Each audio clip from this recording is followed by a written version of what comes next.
आदाब नादरीन, मैं Mohammad Hasnain. H news Urdu में आपका खैर मकदम है। सबसे पहले फेसबुक डाटा लीक पर डालते हैं एक नज़र। फेसबुक ने बताया कि गुज़िश्ता महीने के आखिर में उजागर हुई सेंधमारी में हैकर्स ने करीब 3 करोड़ सार्फिन के पर्सनल डाटा चुरा लिए हैं।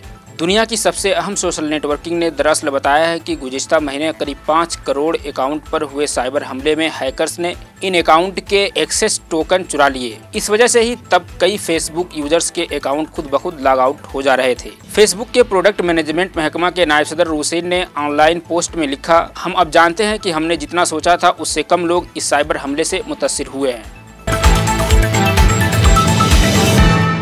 दूसरी खबर burning issue me too campaign से जुड़ी है। मी टू मुहिम के जरिए मरकजी वज़ीर MJ अकबर पर मुतअद्दिद ख्वातीन ने जिनसी इस्तेहसाल का इल्ज़ाम लगाया है, जिस पर PM मोदी से लेकर पूरी BJP सरकार खामोश है और मीडिया के सवालों से कतरा रही है। कल नामानिगारों ने जब उमा भारती से सवाल किया तो उन्होंने भी इस पर कुछ बोलने से इनकार कर दिया। इससे पहले BJP तर्जमान संबित पात्रा और वज़ीर कानून रविशंकर प्रसाद ने MJ अकबर के मामले में तबसरा करने से मना कर दिया था। वाज़ेह हो कि MJ अकबर अभी गैर मुल्की दौरे पर हैं। इतवार तक उनके लौटने की उम्मीद है। उन्होंने अपने खिलाफ लगाए इल्ज़ाम पर अभी तक कोई तबसरा नहीं किया है। वहीं कांग्रेस और शिवसेना ने उनके इस्तीफे की मांग की है।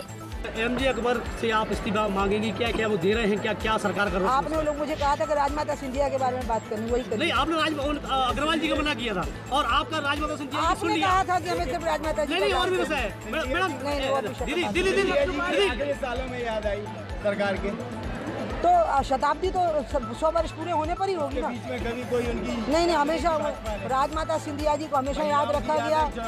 नहीं, राजमाता सिंधिया को हमेशा याद रखा गया और शताब्दी जब जिस साल पूरी होगी उसी साल मनाएंगे। पहले महिला मोर्चा की लता ने कहा कि जो जर्नलिस्ट पे ने आरोप लगाए हैं MJ अकबर वो भी इनोसेंट नहीं हो सकती। इस पे आपका क्या कहना है? मेरे को इन सब मैंने कुछ कहने ही नहीं है ना, मैंने पहले ही कह दिया कि नहीं कहना। मैडम, इस पर केंद्र सरकार क्यों चुप है? किस पे? MJ अकबर के मामले पर।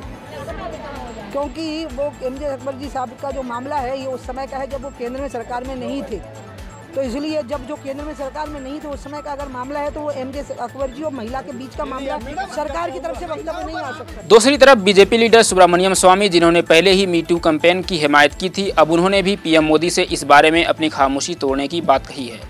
आरोप आए हैं और एक से नहीं पर अनेक से। वो मंत्री हैं और मंत्री बनाए प्रधानमंत्री ने। स्मृति ईरानी भी मंत्री है और कैबिनेट मिनिस्टर है।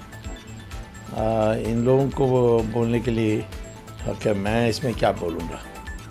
मैंने पहले ही कह दिया कि ये जो मी टू मूवमेंट का उसका मैं समर्थन करता हूँ और मैं ये बुरा नहीं मानता हूँ कि बहुत दिनों के बाद आए, क्योंकि उस समय माहौल नहीं था। मुझे याद है मैंने भी कई पॉलिटिशियंस के बारे 20 साल पहले उठाया था सवाल, जहां उन्होंने महिलाओं के साथ दुर्व्यवहार किया।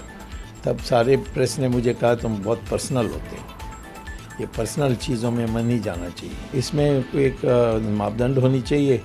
जो भी कंप्लेंट देते हैं वो पहले नहीं दिया, आज क्यों दे रहे हैं, ये सवाल नहीं होना चाहिए। परिस्थिति बदल गए हैं, जहाँ लोग आज हिम्मत करते हैं। महिलाओं की इकोनॉमिक पोजीशन भी सुधर गई है। तो अब आखिर में मिनिस्टर हैं हमारी पार्टी के, कोई प्रवक्ता नहीं बोल रहा है और जो जितने प्रधानमंत्री को इस पर बोलना चाहिए। अब डालते हैं पेट्रोल और डीजल की कीमतों पर एक नज़र।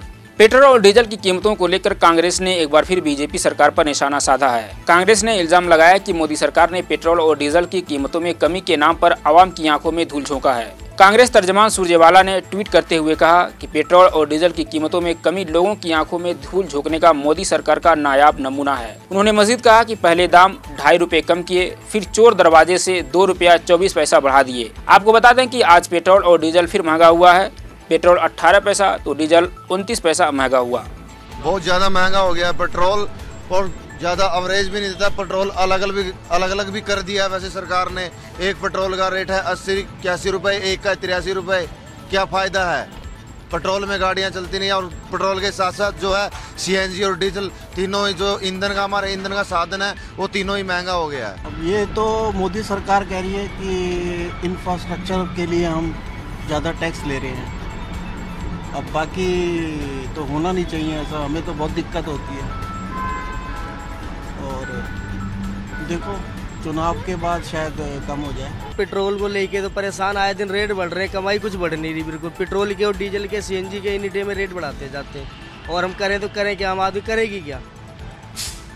आम आदमी अगर करे तो करे, कमाए तो कैसे कमाएगी, कैसे खाएगी वो? अब इसके लिए क्या करें भैया, क्या कह सकते हैं? किसी को कुछ सरकार से ये मांगते हैं कि कम से कम जिनमें हम कमा रहे हैं उन्हें पेट्रोल डीजल सीएनजी के रेट तो कुछ घटाएं। पेट्रोल इनके रेट इतने बढ़ा गए कि हम जाए तो जाए कहाँ।